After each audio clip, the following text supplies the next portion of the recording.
آمن الرسول بما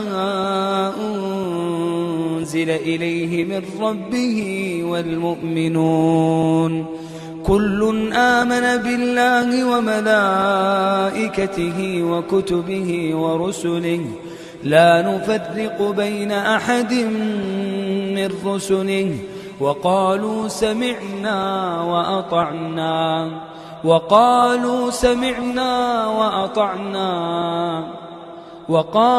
سمعنا وأطعنا غفرانك ربنا وإليك المصير لا يكلف الله نفسا إلا وسعها لها ما كسبت وعليها ما اكتسبت ربنا لا تؤاخذنا إن نسينا أو أخطأنا ربنا ولا تحمل علينا إصرا كما حملته على الذين من قبلنا ربنا ولا تحملنا ما لا طاقة لنا به واعف عنا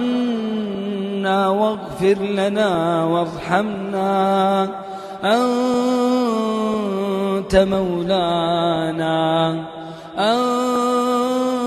مولانا فانصرنا على القوم الكافرين.